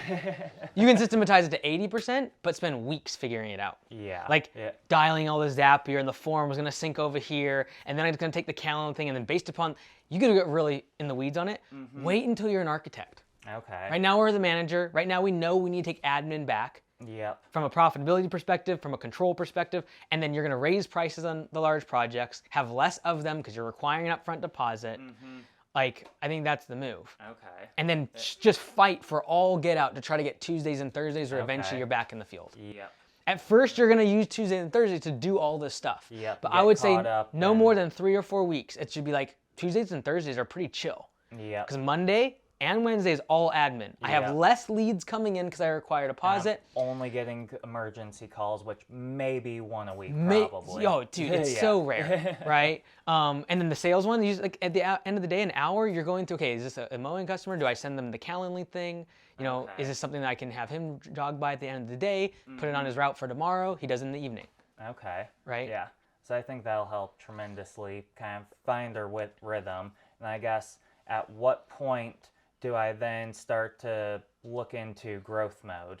Is that like after operations have found a really good rhythm? Should that be more financially focused, or? I would say like just to give you a hard line, I'd say 800,000 in revenue. Okay. Like if you can do a year where you do 800,000, that's when like, hey, go get a full-time admin, probably your mom, sounds like she's amazing. Yep. put her in place, and then you're going to 1.2 pretty quickly. Yep. Right? Because then you can like get out of the quote unquote business. But right now we Yeah. are not out of the business. We are in it. Yep. Right? Yep. We're there in the morning. We're making sure everyone's supported. We're making sure we get the calls. We're doing a lot of the stuff. We're still in the business. Everyone's like, I want to work on my business.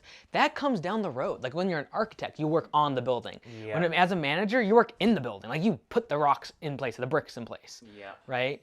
And so I know it's like, it feels like a step backwards, but I believe if you do it this way, you'll actually get to the larger business. Okay. Trying to be the bigger business owner, and like do everything like with systems, and we have an admin person that's remote and all this stuff, you'll never actually get there. Because like Yep. you'll just keep stalling out at 500,000-600,000 Yep. all the time.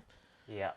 Yeah, I think it was like 480, then like 512, and then like 540, Yep. and yeah. You're stalling there because you're still trying to operate like an architect. That's where I thought like get someone hired on as part-time admin with the ability to go full-time, so I'm not jumping the gun, but yeah, I thought admin hires would be easier than field laborers, and I was so wrong. Dude, it's so wrong. way hard. I thought the same thing. Now, like, I'm a big believer it's the exact same thing. Yep. You're still going to have churn. They still need management. They still need metrics. They still need one-on-one calls. Yep. They still need retraining, quality control, all of that. Yep. Right? And so I think it's a matter of, like, right now, you focusing on admin is probably your biggest return. Getting back in the field 2 days a week, even. Okay. Now what's going to happen is this. We're going to save $2,500 a month on her wages. Yep. We're going to save half of your admin time. I think over the next month, you could cut out half of your admin time. Yeah. Getting you to be able to work in the field for 2 days a week. I believe that alone will bring in $5,000 extra revenue to the business. Yep. Now we're talking about $7,500 a month that we are difference. And now, because I'm doing the high-ticket jobs and everything, You're going to all the raise skills, prices on yep. those too. Yep. And you're going to collect $300 per estimate. So let's just say we do 10 estimates a month. That's $3,000. Now we're at 10 grand extra a month. Then let's say we're going to raise prices on these projects. Let's say by 15 or 20%. Okay, we're literally going to add $15,000 a month in revenue to the business just by doing those things. Yep. Yeah. And I'm saying them all overheads the same with the exception of admin, which is taking a huge drop in expense. Yep. And guess what? That gets you to about 75, 80,000 a month in revenue. And if you do that for a whole year, voila, 800,000. Yep. And then we've got holiday lights, snow plowing, and yep. As long as we don't have a warm winter, that adds a pretty penny. Yep. Yeah, and even like when you have things like Christmas lights, you're gonna have to train this admin person on that whole gizmo. And they have So that's actually my dad. Okay, cool. So honestly, Dude, you have a lot of moving parts here, bro. Yeah, honestly, he's not tech savvy. So honestly, that's where trying to get it all set up to where he literally just puts in, all right, 140 feet long, and it takes care of it, is going to be my saving grace and not having to do everything. Just as an idea, just because it's the workers' comp thing about Christmas lights came up, is you might want to create a different LLC. So last year I tried that. I wanted to pull my hair out over it. Why? Well, one, I had a god-awful CPA that I found out just BS'd me. After a 2-hour meeting with her to finalize everything, I realized that she was researching the answers to my questions. Yeah. I'm like, what now? Yeah. But it was, at that point, I pretty much have to separate out everything. I can't afford those expenses. As you said, $1,500 a month per LLC. Yep. Trying to save for the building development. It's like I can't lose those expenses. And then it's like if I'm going to do it, I'm not going to want to repeat this a second or third time. It sounds like your dad's doing it, though. Is that what you said? He's basically 100% admin, or I should say phones on it and everything. And then you do and still then, the yep, he does like the initial outlines, Okay. The drawings that we send, and then I basically input that data into Copilot. Got it. And then assist with the install. Yeah. So I'm by far the best on the roofs. I hate ladders, but I'm great on roofs. Yeah. I have a feeling that if you do this with the admin, you might just come into holiday season and be like, hey, I'll just do it myself. Because there's still a matter of like handoff happening there that you might literally save more time just doing it yourself. Yeah, so that's kind of where I'm torn at, is because I did have that realization yesterday outside of him having a very lengthy but great sales pitch, and being that initial front line for everyone. Yeah. Because he loves doing that. I get fed up when I'm on the 500th phone call Yeah. that's identical. I'm Yeah, just yeah. like, I know where this is going. I want to cut it short, but I can't. Yeah. So he does all that, which is great. But that was his idea, the reason I got started in it. And since he has zero like legitimacy and everything else, was the reason that I have all of that, particularly the landscaping. Yeah. That's kind of where I look the other way on me doing 70, him doing 30, Right. because he's helped in every aspect from day one. Right, yeah. No, I get it. Even when they're like, oh, or they went and bought all the equipment the day of the break-in on their card and everything. So I'm like, they're there 200%. So I'm like, I'll let you get your piece of the pie here, even if you're not contributing what you should. Yeah, yeah. No, I get it. I get it. So yeah. I got you. But then I was like, if I'm going to do the LLC split, I want to separate out the snow plowing and Right. everything. And now it's like, all right, well, it's a DBA with 3 LLCs under, Yeah. 3 QuickBooks, 3 accounting charges, Yeah, no, you're right. bookkeeping, CPA. It really comes down to the size of the business. Doesn't Yeah. require That's multiple what I LLCs. concluded. I'm Yeah. like, in 5 years, probably, or if Yeah. holiday lighting magically clears 7 figures Yeah. in a year or two, then I'll do it. But right now, it's not worth it. Right, no, I get it. I agree. But I did have questions for you about that, with like how to go about separating out and more so, I guess, calculating the expenses for it, because we use the shop, all of my overhead for the business, the vehicles.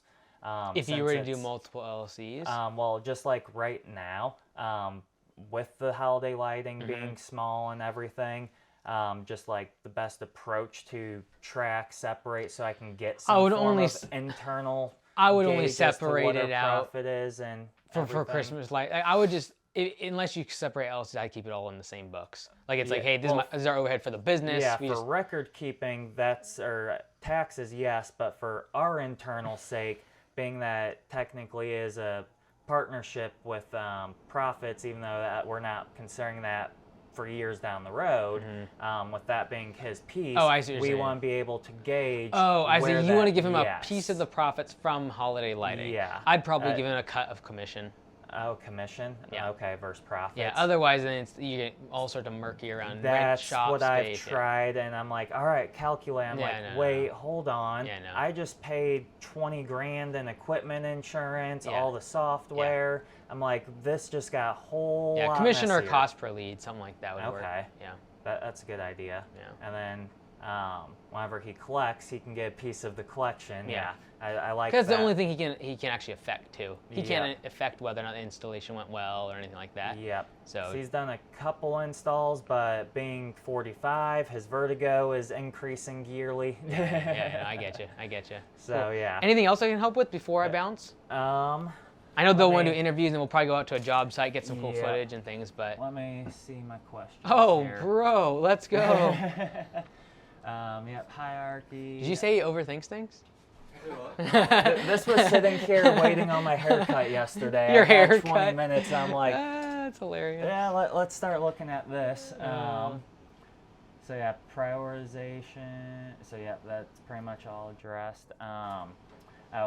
We'll just go P for P, because I think that would address my employee motivation, consequences, and everything like that. I would What wait. are your thoughts? I there? just I feel like almost all of this gets somewhat resolved by just doing the stuff we talked about. Yep. Increasing pricing will help with the weekend warriors. By Yep. having you focus more on admin, it's going to be able to make the business more profitable, thereby being able to afford pay for performance. It also gives you time this off season for you to figure out P for P, Yep. actually run some of these numbers with Josiah, say, okay, what would the guys have made if we were using pay for performance? Okay. Right? Making sure that, based on what I've seen, your mowing routes are really dialed. Yes. Which means the guys could make really good money on P for P and become way more efficient using it. Yep. And they can make more money, right? Yep. And so, but again, I wouldn't even worry about that right now. Right now, it's like we have our clear 3 or 4 things we need to do. We execute on this season, and then the off season, we're not going to keep people on to figure out P for P. This Yeah. is a 2-day, we figure it out, we punch the numbers in, we're rocking and rolling. Okay. Right? And that's you now because you're admin. Yep. And you figure it out with Josiah, you go through the routes, like, hey, what would the guys have made?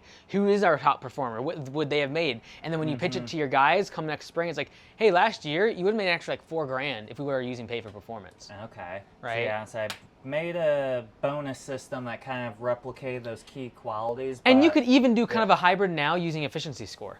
Yeah. So you can say, hey, if that- you that was the- average for the week above 75%, you get this flat dollar amount of a If you can a tell bonus. ATC about that efficiency score, I've asked countless times. For like a visit January, report or February, a- Well, I would tell them like, hey, in my Element account, I got this efficiency score.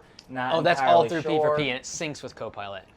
Well, just like how to do that with the dispatch board, and that's your budget hours divided. Mm-hmm. Because yeah, basically that's the question I asked ATC like 5 times, and Oh, yeah. basically got told it doesn't exist. Yeah, because it doesn't actually give the efficiency score, Yeah. but unless you're talking about your cockpit. But that's combining everyone's hours Yeah. versus individual. That- Pay for performance, though, will give them actually an emailed report every single Yep. day of their performance. How much they made on P4P, how much they made on hourly, their efficiency score, any yellow slips and callbacks. They get like a Yep. daily report, which is kind of cool. Yep. So I say I print all this off. Between this and the P4P University, is that going to basically outline everything I would Oh need yeah, to you're know like for it? Or? you literally could sync with Copilot and it brings 90% of the information over too. Like it's Okay. already you have it. Yeah. You're good on your software. Like you have all your budget hours, everything's Yeah. dialed.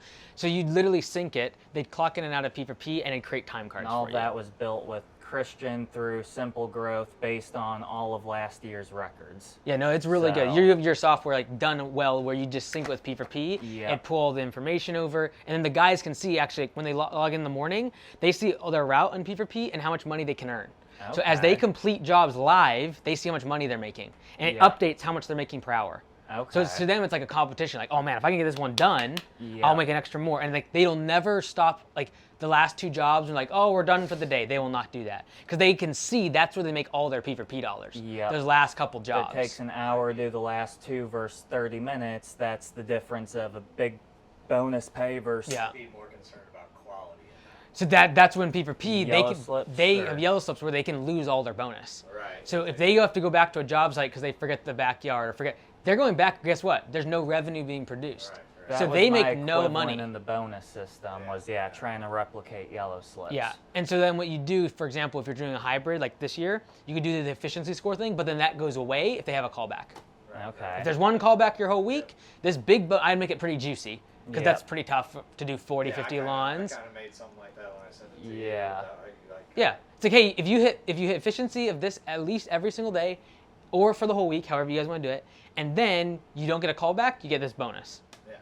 Okay. Right? And that's equivalently what P4P does. It's like you would make all this extra P4P dollars in bonus, but it's all on the table if you make a yellow slip. Yep.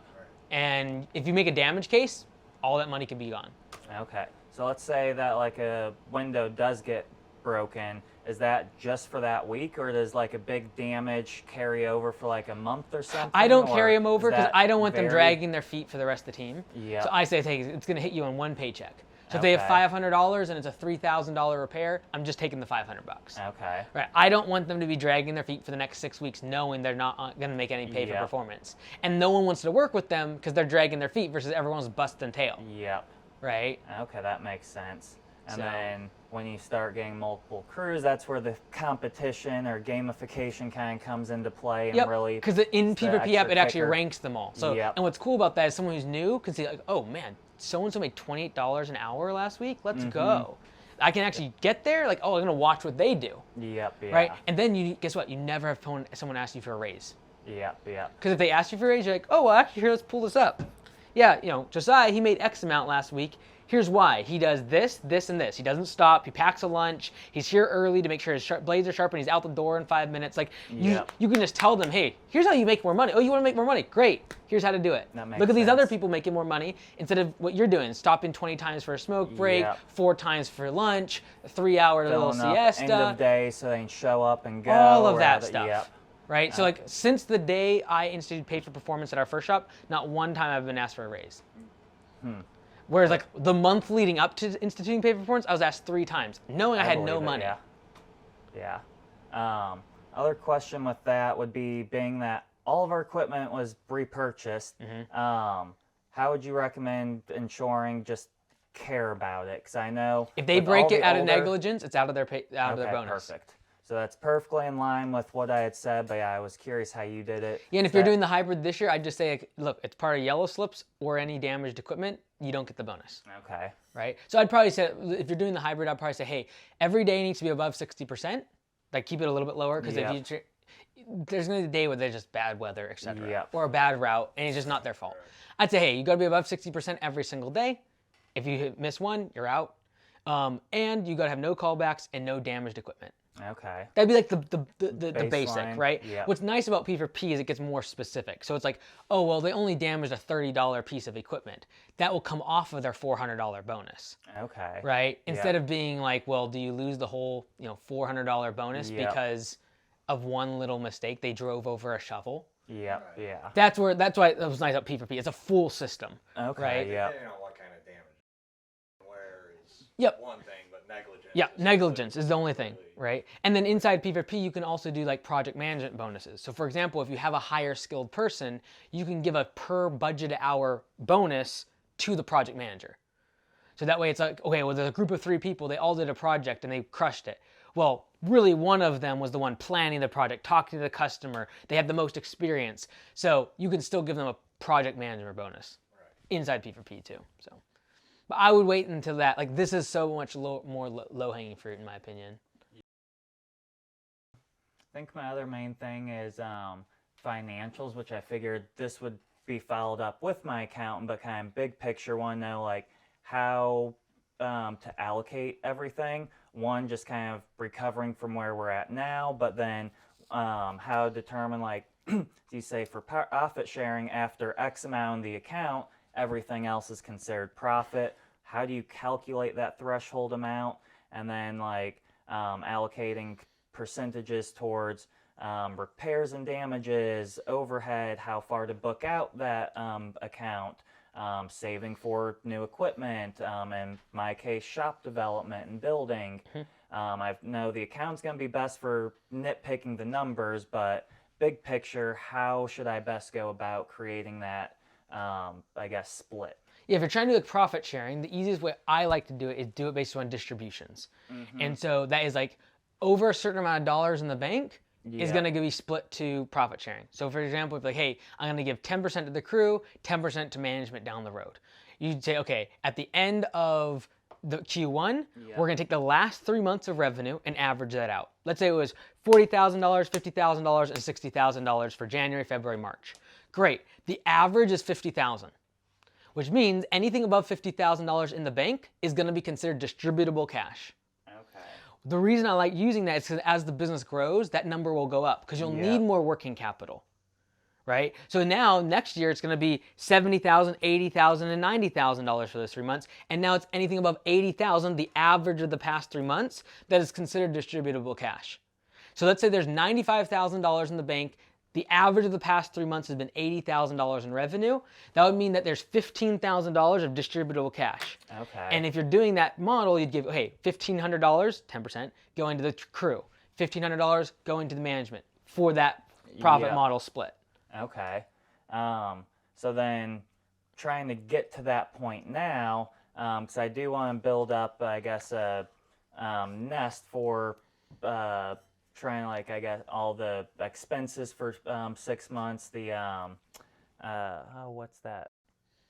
Then you just change your threshold. Yeah. So for example, you could do 2 times monthly revenue. Anything above that is considered, Okay. you Like just change the profit threshold. first approach, if you're familiar with that Yep. at all. Yep, yeah. It's like Adam line hours here locally, so I get all of his stuff in our local group. Yep. But yeah, so I love his idea of having at least 6 months of all expenses booked out. So trying to... The challenging part is this: 6 months of worth of expenses for your It's business right now difficult, is yeah. over $250,000 of cash. Yeah. I think if you're trying to do that, you're massively hindering growth because that $200,000 could be deployed against more equipment, more trucks. So it's like, if you're optimizing for profit, great. But if you're trying to grow your business, it's going to take you realistically 5 years to put that much cash aside. Yep. at this current size of business. Yeah. If you're trying to grow, you need trucks, you need equipment, you need to be advertising, right? Yep. So I just take it like, I would say if you're in profit mode, yeah, cool. 6 months of expenses, let's go. Yep. Obviously, I'd like to have 5 years of expenses. It's just a Yeah. matter of like, I'm sacrificing growth if I'm just storing cash aside. Yep. So then would you say it'd be better like a percentage to allocate out, like 10% of It all comes something down to goes risk there? tolerance, right? So like Okay. if you were like, hey, I want to really try to grow this business, I'd be like 1 month of revenue in the bank. Anything above that, I can spend on growing the business. Okay. Right? But then if you're like, hey, I'm more conservative, I get freaked out when there's not enough money in the bank, great, let's do 2 or 3 or whatever you Yep. need to feel like I'm comfortable, and anything above this number, I can go spend on growing the business. Okay. And then what would you say would be the higher priority in my particular case? Developing the shop or trying to get, I guess, more crews and equipment to grow? 'Cause say then at a certain point, I need the shop to facilitate all of that. Yeah, really, But- the struggle, as you've seen the past year and a Yeah. half, is like real estate is a different business. Yep. And you are now doing 2 different businesses. You have a real estate business Yep. and you have a lawn care business. And so a lot of times people convolute the two by saying, oh, I got to buy shop space. You spent $80,000 plus the $40,000 for the fence, 120 grand. If that 120 grand, yes, let's go burn $1,500 a month renting. But if you would have had 120 grand to grow the business, I have a feeling that like a lot of these issues we wouldn't even be talking about. Yep. We would have had the admin person, you would have hired your hindsight, mom, I you agree would have grown the fully, yeah. business, right? Yeah. It's all hindsight, right? So Yep. now it's a matter, okay, we have 2 businesses. Yep. Let's stop trying to deploy all our cash towards this real estate thing, which real estate is great. It's going to grow Yep. at 5-10% a year very consistently. had It has forever. Very little put in, but I know that at a certain point, that's going to cap the other business. In 10 years, that piece of land will probably be worth, if you didn't develop it, Yeah. probably worth 500 grand. Yeah. Probably appreciate by 50%, right? Yeah. Great. Everyone's like, that's amazing. Here's the other thing. If over the next 10 years, we do what we talk about, and you take your business from 500,000 to 1.5 million, that business is exponentially more valuable than the Than extra the land. 150 grand of land value, Yep.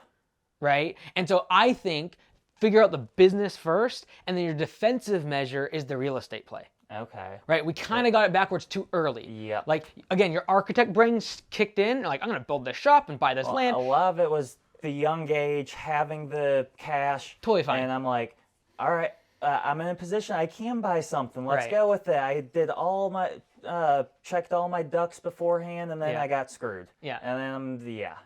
But it's just a matter of like we were building the business like an architect. When at 500,000, it is we should be maximizing profit. We should be focusing on getting a small shop space and storage just to be able to get past 800,000. Yep. Right. 'Cause So that's where I'm at, or I should say my phase 1 plan is a 30 by 30. That's enough for true office space, bring someone in-house, garage, work on our equipment when it's raining and everything. But approval is 100 by 30. Right. So I figured that's 5-10 years down the road, but Yeah. graveling the lot so we're not getting stuck and caked in mud every day, Yeah. getting the shipping crates, and some form of structure, even if it's a 12 by 12 shed, I think is really important. and you can sooner get than that later. that by winter, right? Like Yeah. you can, hey, we can get some Yeah. gravel for the driveway. We can get some shipping containers to be more storage, more 'Cause storage and after the secure. break-in, I'm saying the shipping containers is Agreed. a much higher priority, but I have to bring in gravel for that. If I'm bringing in gravel in a machine,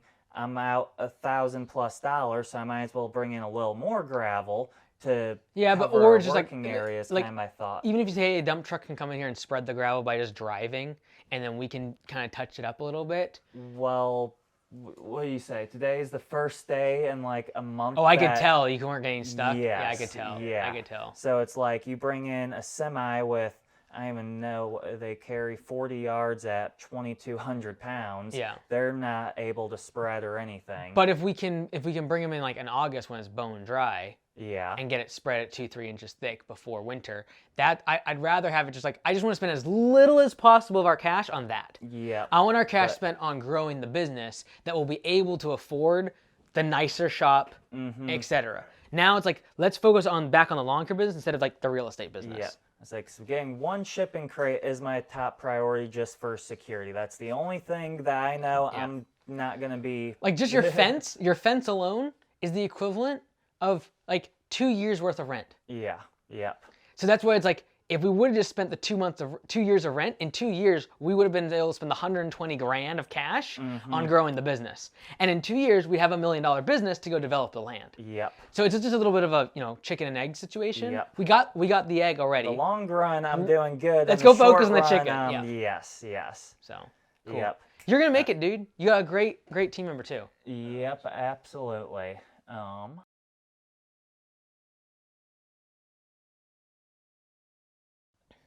We talked all that stuff. You'll find too, Dalton, like when you tackle these like main 4 things, a lot of this stuff will just take care of itself. That's why I'm like, this is kind of bundled, trying to see if there's any like big individual things. I would say like if I was you, I'd make like my mantra is like progress over perfection.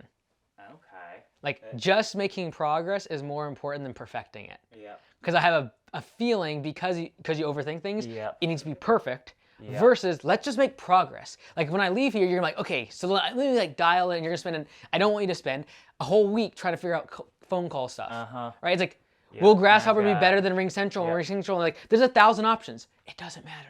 Well, just make progress. Well, so I say that's where I started, but with our GPS system, if I had picked a different company, we would have known that the dump truck was stolen because it would have worked. And it's like, every time I just make a decision, I get screwed. And then that just puts me back in the cycle of, let me make sure it's perfect. Is this the right one? Am I going to have any issues where support ignores me for a month, and then in that month with no working GPS, I get all my stuff stolen? Anything less than perfection, you have a greater amount of risk. So for example, buying the truck that was used and for 10 grand, that's a risk. Yep. Perfection would have been buying the same dump truck for 80 grand, but being brand new. So you already have a risk. Yep. Right? And so like, yes, if I don't put a dash cam, a GPS, right? Yes, you're increasing your risk. But if we just constantly look for perfection, we'd still be trying to afford our first truck. Yeah. So there's a certain level of risk you're gonna have to take. Well, I did buy a truck brand new already. But that's because I was 17, living at home, 0 expenses, and yeah. How old are you now? 23. Dude, good for you, man. So yeah, that got paid off a week before my 21st birthday. Oh man, but, good stuff. By focusing on the core competencies of the simple services and then also increasing his prices on the large complex projects, I believe Dalton's Lawn Care has a bright future ahead. Now, if you want to have the same sort of in-depth coaching and having a custom plan for your business to be able to take it to the next level, I encourage you to apply and go to bluecollarsummit.com. Bring your spouse, bring your manager, and your key employees to this 3-day event, get together with a whole bunch of entrepreneurs in the home service industries that are just crushing it. And they also want to build $1 million business that can run without them on systems and procedures. If that's of interest, go to bluecollarsummit.com. I look forward to seeing you there.